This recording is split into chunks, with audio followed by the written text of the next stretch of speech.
All right, सो अब बात करते हैं डेटा टाइप्स के बारे में कि क्या होते हैं डेटा टाइप्स एसक्यूएल में। सो एक शॉर्ट सी definition and attribute that specify the type of data in the column of a database और टेबल। ओके, सो अभी तक हम लोग ने डेटाबेस बनाई, उसके अंदर टेबल बनाया, राइट। जब हम टेबल डिफाइन करते हैं, अगर आपको याद होगा, तो हम लोग क्या देते हैं, कॉलम नेम देते हैं एंड उसके बाद हम लोग देते हैं उसका डेटा टाइप। तो डेटा टाइप से क्या मतलब होता है, सपोज यहाँ पे एक टेबल देख सकते हो एज एन एग्जांपल, जैसे कि उसकी कॉलम क्या क्या है, आईडी, नेम एंड सिटी।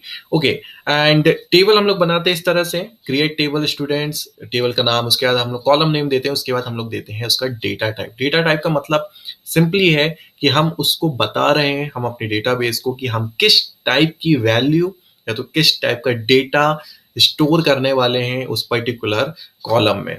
अभी जैसे कि यहाँ पे एग्जांपल फिर से चलते हैं, यहाँ पे देखोगे आईडी, तो आईडी हम लोग की न्यूमेरिक रहेगी, राइट। हम लोग को कुछ नंबर्स ही रहेंगे आईडी में, तो इसलिए हम लोग ने वहां पे बताया कि इसकी वैल्यू इंट होगी। ओके, उसके बाद जैसे कि नेम है, तो नेम में कोई नंबर नहीं होंगे, राइट। सो उसके बाद नेम के लिए क्या है, स्ट्रिंग यूज होगी, तो var कार मतलब वेरिएबल कैरेक्टर, एंड कितनी लिमिट है, लाइक 100 कैरेक्टर तक की लेंथी हम लोग जो नाम है वहां पे यूज कर सकते हैं, तो इसलिए database sorry data types use किया जाता है।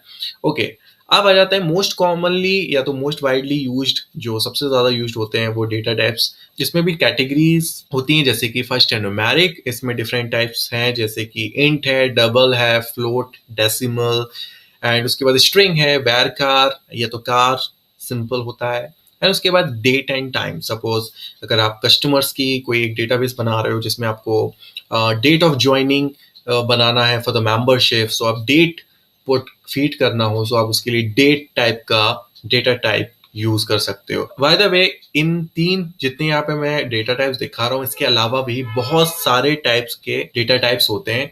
सो हम चलते हैं ये MySQL की ऑफिशियल डॉक्यूमेंटेशन पे, एंड या वर्जन 8 है, मैंने सेलेक्ट करके रखा है। ओके, सो यहाँ पे नाउ देखोगे चैप्टर 11 डेटा टाइप्स। ओके, मैं थोड़ा सा उसको जूम कर लेता हूँ। Okay, so now you can see कि डेटा टाइप्स कितने अलग अलग कैटेगरीज हैं, न्यूमेरिक है, डेट एंड टाइम है, स्ट्रिंग है, स्पेशल है, जेसन डेटा, एंड बहुत कुछ। अभी जैसे न्यूमेरिक के भी अंदर अगर आप जाते हो, राइट, सो यहाँ पे आपको काफी सारे टाइप्स के मिलेंगे। देखो न्यूमेरिक के अंदर कितनी सारी कैटेगरीज हैं, सपोज इंटीजर है, इंट है, small int, tiny int, medium int, big int, and उसके बाद डेसिमल है, numeric, float, double and so on. Okay, so काफी सारे यहाँ पे डेटा टाइप्स हैं, एंड उसके अलग अलग इंपॉर्टेंस है, अलग अलग यूजेस होते हैं। ओके, तो जब हम थोड़े से और एडवांस लेवल पे जाएंगे, एंड तब आपको ये चीजें और अच्छे से क्लियर होंगी कि कहाँ पे आपको कौन सा डेटा टाइप्स यूज करना है। सपोज डेट एंड टाइम्स में अगर देखते हैं, ओके, सो यहाँ पे आपको काफी सारे मिल जाएंगे, जैसे कि यहाँ पे डेट है। ओके, सो यहाँ पे अगर आप क्लिक करते हो, तो अगर आप देख सकते हो कि यहाँ पे YYMMDD फॉर्मेट में आपको इस फॉर्मेट में डेट इंसर्ट करनी है। जब हम इंसर्ट करते हैं ना डेटा, सो अगर हमने डेटा टाइप यूज किया तो हमें इस फॉर्मेट में इंसर्ट करना पड़ेगा। ओके, सो अभी भी आप थोड़ा सा कंफ्यूज हो गए हो कि यार किस टाइप का डेटा टाइप हमें यूज करना चाहिए। ओके, सो बट अभी इतने ज्यादा कंफ्यूज मत हो कि कौन सा हमें डेटा टाइप्स यूज करना है। हम लोग अभी बहुत सारी प्रैक्टिस करेंगे, बहुत अलग अलग टाइप के डेटा टाइप्स यूज करेंगे, तो आपको टाइम के साथ क्लियर होती जाएगी चीजें कि कहाँ पे कौन से डेटा टाइप्स की इंपॉर्टेंस है एंड हमें कौन सा यूज करना चाहिए। एंड ऑल दो आपको थोड़ी सी बेसिक इन्फॉर्मेशन चाहिए बिगनिंग में ही कि कौन सा डेटा टाइप्स यूज करना चाहिए, तो यहाँ पे आप देखोगे, so choosing the right type for a column, ये डॉक्यूमेंटेशन में ही अवेलेबल है। सो उसको क्लिक करके देखते हैं। अब देखोगे choosing the right type for a column. Okay, so यहाँ पे एक दिया है, for optimum storage, okay, you should try to use the most precise type in all cases. Okay, so हमें प्रिसाइज एंड स्टोरेज को ध्यान में रख के डेटा टाइप चूज करना है। Okay, and of course type of value तो जरूरी है ही।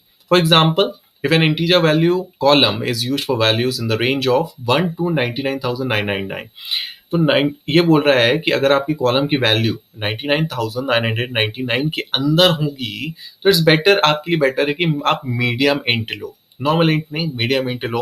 Okay, and so on. So ये थोड़ा सा एग्जाम्पल है। अभी जैसे कि नीचे देखोगे तो कुछ और भी, like if accuracy is not too important और speed is the highest priority, the double type may be good enough. For example, आप बहुत सारा डेटा के साथ डील करोगे, बड़े बड़े जब डेटाबेस हमारे बन जाते हैं, वहाँ पे स्पीड भी इम्पॉर्टेंट होती है, एक्यूरेसी भी कभी कभी ज़्यादा इम्पॉर्टेंट होती है, तो उसके हिसाब से हमें डिसीजन लेना पड़ता है कि हम किस टाइप का डेटा टाइप यूज़ करेंगे। ओके, अब जैसे कि यहाँ पे अगर आपको डिफरेंसेस भी देखना है, लाइक इंटीजर इंट हो गया, स्मॉल इंट हो गया, टीनी इंट हो गया, इसमें इनके बीच में क्या डिफरेंस है, तो यहाँ पे एक टेबल भी दी हुई है 11.1 सेक्शन के अंदर है डॉक्यूमेंटेशन में, ठीक है। अब जैसे कि देखो टीनी इंट है, स्मॉल इंट है, ओके, सो यहाँ पे स्टोरेज, यहाँ पे 1 बाइट का स्टोरेज ये लेगा, यहाँ पे 2 बाइट का स्टोरेज लेगा।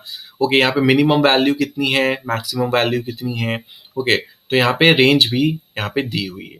Okay, so in given range या तो आपके जो बाइट स्टोरेज जो है उसके बेसिस पे भी आप डिसीजन ले सकते हो कि आपको कौन सा डेटा टाइप यूज करना है। ऑल तो हम लोग काफी सारे एग्जांपल्स देखेंगे इन अपकमिंग सेक्शन। सो मिलते हैं नेक्स्ट सेक्शन में।